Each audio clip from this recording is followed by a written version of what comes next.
Assalamualaikum warahmatullahi wabarakatuh. Alhamdulillah hamdan hamidin. Asyhadu an la ilaha illallah wahdahu la syarikalah wa asyhadu anna sayyidina Muhammadan abduhu wa rasuluh. Allahumma salli wa sallim ala sayyidina Muhammadin al-fatih lima ukhliqa wal khatini lima sabaq wa nasiril haqqi bil haqqi wal hadi ila siratikal mustaqim wa ala alihi wa sahbihi haqqa qadrihi wa miqdaril amtim. Amma ba'du. Qala sa'il muallif rahimallahu ta'ala wa adama nafa'ana bihi wa bi'ulumikum fid darain amin. Bismillahirrahmanirrahim. Al-akhlaq. Ikhwan yang dirahmati Allah Subhanahu wa taala, sekali lagi kita bersyukur kepada Allah Subhanahu wa taala yang mana Allah yang telah memberikan nikmat kepada kita semua. Tak lupa selawat dan salam tercurah kepada Allah, tercurah kepada Nabi kita Muhammad sallallahu alaihi wasallam. Ikhwan yang dirahmati Allah Subhanahu wa taala, pada kesempatan kali ini Al-Faqir ingin menjelaskan tentang akhlak, mengambil daripada kitab yang ringkas ini, yakni kitab Akhlaqul Banin yang dikarang oleh Al-Alim Syekh Umar bin Ahmad Baraja. Ikhwan yang dirahmati Allah Subhanahu wa taala, pertama, setelah kita beriman kepada Allah dan beriman kepada Nabi sebagai utusan Allah, tidaklah sempurna kalau kita belum mengikuti apa yang diajarkan oleh Nabi yang berkenaan dengan akhlak. Sebab apa? Sebab Allah langsung menyatakan di dalam Al-Quran, laqad kana lakum fi rasulillahi uswatun hasanah, yang artinya sungguh di dalam diri Nabi sallallahu alaihi wasallam terdapat suri teladan yang baik. Artinya kalau kita kepingin jadi orang baik, contohlah Nabi kita Muhammad sallallahu alaihi wasallam. Maka Al-Faqir pada kesempatan kali ini akan membahas yang berkenaan dengan apa itu akhlak. Yang pertama, akhlak itu adalah, boleh diartikan menurut bahasa adalah etika. Tapi akhlak ini adalah etika kelas tinggi atau etika yang sangat tinggi. Karena biasanya yang namanya etika itu di saat ada seseorangnya atau ada orangnya dia beretika, tetapi setelah orangnya sudah tidak ada, karena orangnya tidak ada, ya udah dianggap sepi saja. Artinya apa? Udah nggak ada orangnya, ini biarin aja lah. Maka dari itu akhlak itu adalah di atas daripada etika. Kenapa? Karena kita jujur, jangankan kita yang bertemu, melihat, mimpi pun belum. Mimpi ketemu Nabi sallallahu alaihi wasallam juga belum. Tapi kalau kita ingin menjadi orang yang baik, maka kita jangan tinggal daripada ikutin daripada adab etika Nabi kita Muhammad sallallahu alaihi wasallam. Sebagaimana di dalam kitab Akhlaqul Banin ini, di sini dijelaskan, ayyuhal waladul aziz, wahai anakku yang tercinta, innal akhlaqal hasanata hiya sababu sa'adatika. Sesungguhnya akhlak yang baik itu menjadikan sebab kebahagiaan. Jadi orang yang punya akhlak baik itu akan mendapatkan kebahagiaan. Di antaranya apa? Di antaranya bahagia dunia dan bahagia akhirat. Bukan hanya kebahagiaan dunia dan akhirat, yarda anka rabbuka, dia akan mendapatkan keridhaan Allah Subhanahu wa taala. Wa yakhubuka asratuka wa jami'ul nas, dan dia juga akan mendapatkan kemuliaan, ya, kecintaan, baik itu dicintai oleh keluarga maupun dicintai oleh masyarakatnya. Lalu wa ta'isu bainahum muhtaramun, kedua-duanya baik itu keluarga, baik itu masyarakat, kita akan mendapatkan kemuliaan. Artinya akan mendapatkan pujian walaupun kita tidak butuh dipuji. Artinya orang yang baik itu nanti akan mendapatkan pujian, oh dia orang baik, oh itu keluarga saya yang baik, seperti itu.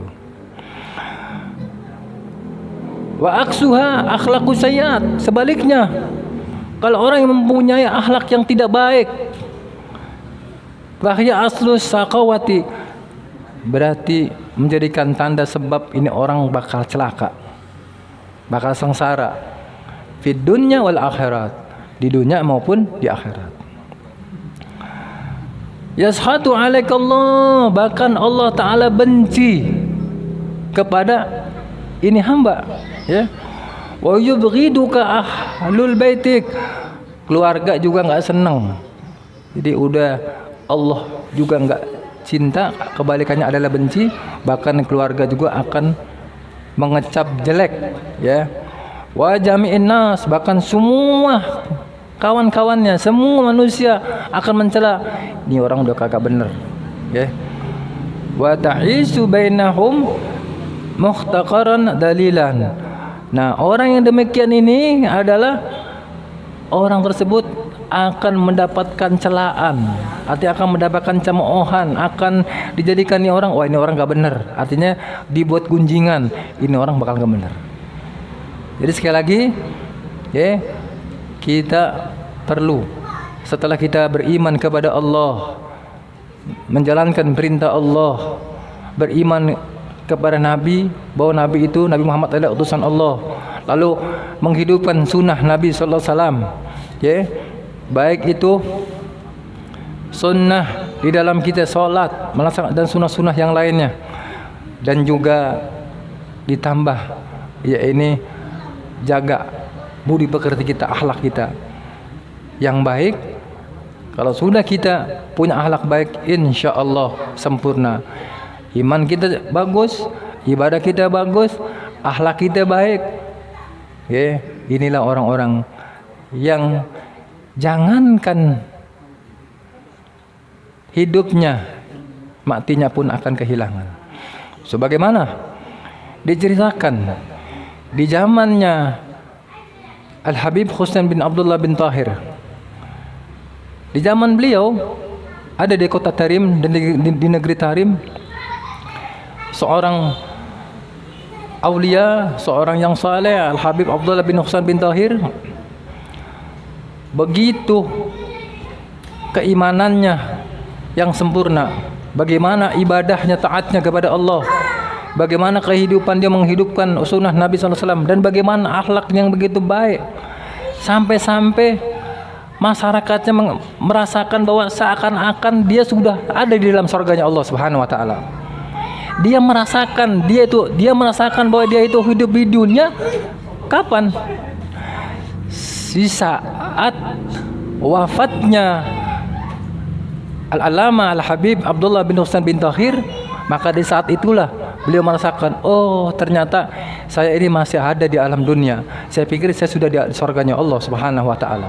Kenapa? Begitu baiknya, begitu mulianya, begitu rapinya akhlak beliau.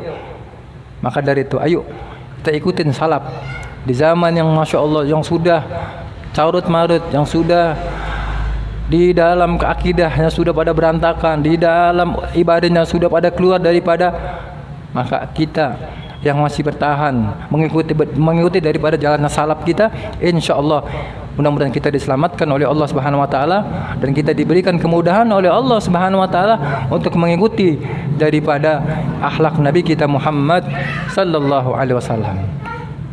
Ikhwan yang dirahmati Allah Subhanahu wa taala, saya teringat ada sebuah kisah lagi nih yang dikisahkan oleh salah satu ulama dari kota Malang, putra daripada Al-Wali Al-Imam Al-Allamah Al-Hafidh Al-Musnid Al-Kutub Profesor Dr. Al-Habib Abdullah Ibn Al-Imam Al-Khabr Al-Habib Abdul Qadir bin Ahmad Balfuki, yakni Al-Habib Al-Ustad Al-Alim Al-Habib Abdurrahman bin Abdullah Balfuki. Beliau mengisahkan bahwa sesungguhnya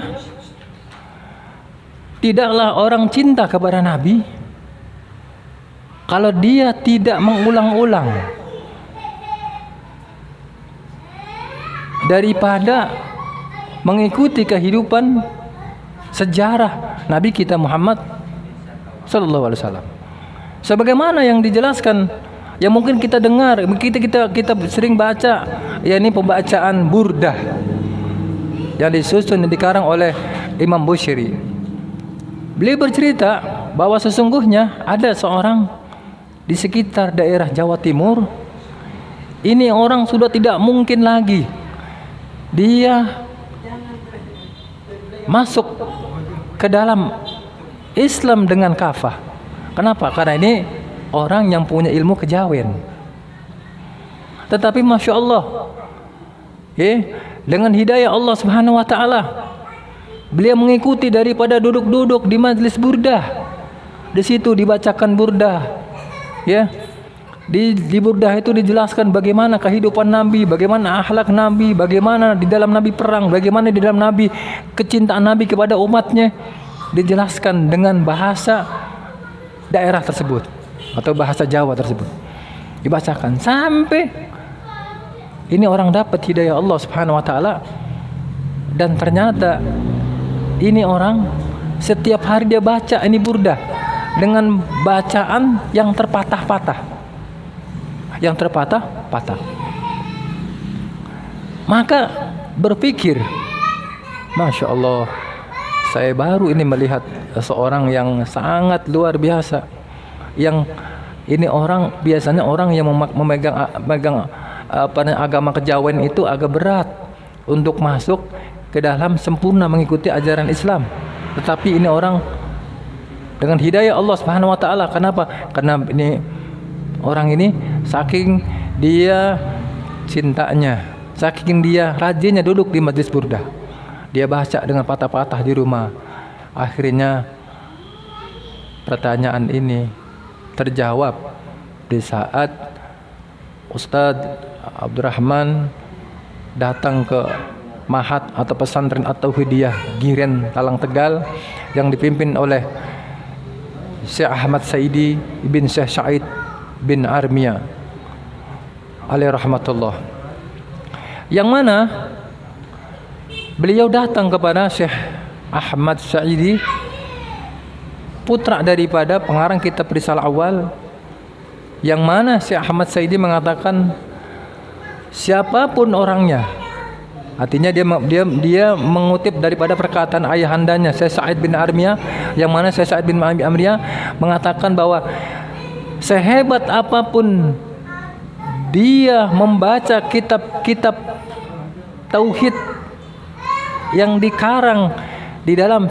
pesantren At-Tauhidiyah ini, baik itu Risalah Awal, baik itu kitab akidah Risalah Sani, baik itu kitab-kitab yang lainnya, sehebat apapun, tapi kalau dia tidak cinta kepada yang mengarangnya, alias berarti tidak cinta dengan Syekh Sa'id bin Armia, berarti cukup hanya sebatas dia bisa menyampaikan, artinya sebatas kepala sampai dengan tenggorokan.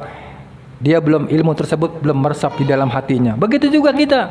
Kalau kita cuma hanya berselawat sama Nabi, tapi kita akhlak kita masih bejat, ya kita ngikutin petunjuk Nabi, maka dari itu orang tersebut hanya sebatas kepala dan tenggorokan, tapi tidak sampai ke dalam hati.